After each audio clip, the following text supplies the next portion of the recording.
Halo semua, kembali lagi dengan saya Rian Sumbigilan. Dan di video kali ini saya akan membahas salah satu tes yang dilaksanakan pada saat seleksi sekolah kedinasan, khususnya IPDN. Dan tes itu adalah tes kesehatan. Seperti yang sudah saya jelaskan di video saya sebelumnya, tes kesehatan itu tiap tahunnya sebenarnya sama saja polanya. Hanya saja beberapa tahun terakhir ada yang digabung tesnya, tes kesehatan 1, tes kesehatan 2 digabung menjadi tes kesehatan. Di dalamnya ada tes kesehatan bagian dalam dan bagian luar. Nah, untuk tes kesehatan pada tahun 2021 ini kurang lebih menurut saya pribadi akan sama dengan tes-tes sebelumnya, di mana tes kesehatannya akan ada tes kesehatan tahap 1. Nah, apa itu tes kesehatan tahap 1? Tes kesehatan tahap 1 ini meliputi pemeriksaan bagian luar tubuh seperti pemeriksaan fisik, telinga, hidung, tenggorokan, nadi, tekanan darah, tinggi badan, mata, gigi, dan mulut. Nah, untuk tes kesehatan tahap 2 yakni pemeriksaan mencakup bagian dalam tubuh seperti pengecekan urin, pengecekan darah, pengecekan EKG atau jantung. Kemudian untuk tes tahap 1 dan tahap 2 ini menurut saya pribadi pasti akan tetap dilaksanakan pada tahun 2021 ini. Nah, untuk teman-teman semua, maka dari itu berikut saya akan sampaikan tips pada teman-teman untuk menghadapi tes kesehatan ini agar dapat teman-teman semua bisa lolos dari seleksi tes kesehatan. Untuk tipsnya yang pertama adalah istirahat yang cukup.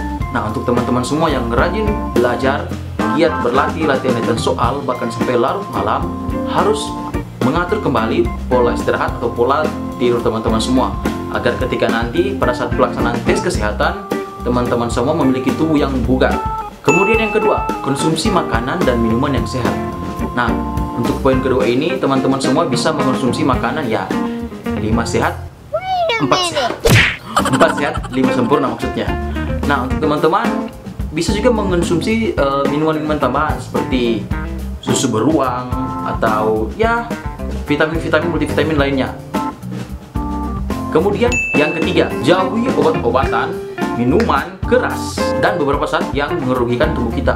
Nah, untuk teman-teman yang mungkin terlanjur masuk ke dalam pola hidup yang tidak sehat seperti sudah sempat merokok atau lain sebagainya, saya sarankan untuk berhenti dari sekarang dan mulai melakukan pola hidup yang lebih sehat seperti mengonsumsi makan-makan yang sehat yang saya bilang tadi. Kemudian yang keempat, olahraga. Nah, ini tentunya sangat diperlukan, sangat penting untuk menjaga kebugaran jasmani kita. Selain untuk tes kesemaptaan nantinya, olahraga rutin juga ini dapat menambah stamina kebugaran kita, sehingga pada saat tes kita tidak loyo atau lemah letih lesu seperti itu. Teman-teman juga bisa melakukan olahraga ini ya setiap hari, kecil-kecilan saja seperti bangun lebih pagi dan jogging dan lain sebagainya. Kemudian yang kelima, puasa sebelum tes kesehatan. Nah, untuk yang kelima ini pastinya diwajibkan untuk teman-teman semua ketika H-1 pelaksanaan tes kesehatan. Nah, biasanya pada saat sebelum melaksanakan tes kesehatan diberitahukan untuk melakukan puasa. Nah, itu supaya kita menghindari makanan-makanan yang tidak sehat dan lain sebagainya lah. Pokoknya kita disuruh puasa sehingga pada saat pelaksanaan tes nanti dapat berjalan dengan maksimal tentunya. Yang keenam, nah ini yang paling penting untuk teman-teman semua, melakukan check up sebelum tes kesehatan. Nah, yang saya sarankan kepada teman-teman semua ketika ingin melaksanakan tes kesehatan, jauh-jauh hari telah melaksanakan check up agar kita bisa mengetahui apa ada masalah dalam kesehatan kita, baik bagian luar tubuh atau bagian dalam tubuh, supaya teman-teman bisa ada waktu yang begitu panjang yang cukup ketika ada kekurangan bisa diperbaiki. 1 atau 2 bulan sebelum pelaksanaan tes kesehatan sudah bisa teman-teman semua melaksanakan medical check up di rumah sakit.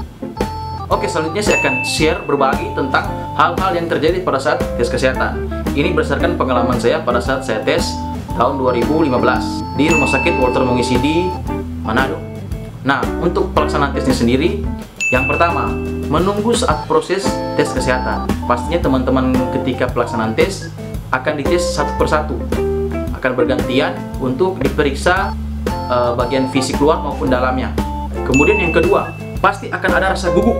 Nah, untuk teman-teman semua, saya pribadi pun mengalaminya karena pada saat tes tersebut saya masih kurang yakin atau masih adalah terbesit lah. Mungkin ada yang kurang atau lain sebagainya. Tapi pada akhirnya saya bisa mengontrol gugup saya pada waktu itu ya dengan rileks, ya dengan bercakap dengan teman-teman, berbincang, sharing dengan teman-teman yang melaksanakan tes juga. Oleh sebab itu saya sarankan kepada teman-teman semua jangan sampai gugup ya. Semoga pelaksanaan tes nanti bisa berjalan dengan baik. Kemudian yang ketiga, nah biasanya dokter atau perawat yang memeriksa pada saat kita melaksanakan tes kesehatan akan menanyakan riwayat penyakit kita. Dan yang saya ingin sarankan kepada teman-teman semua, ketika ditanya seperti demikian, teman-teman bisa menjawab seperlunya, tidak usah bertele-tele atau terlalu panjang penjelasannya. Oke, itu saja yang bisa saya sampaikan kepada teman-teman semua. Jangan lupa like, comment, subscribe, dan share channel ini. Semoga kedepannya bisa lebih berkembang lagi. Oke, sampai jumpa di video selanjutnya. Bye-bye.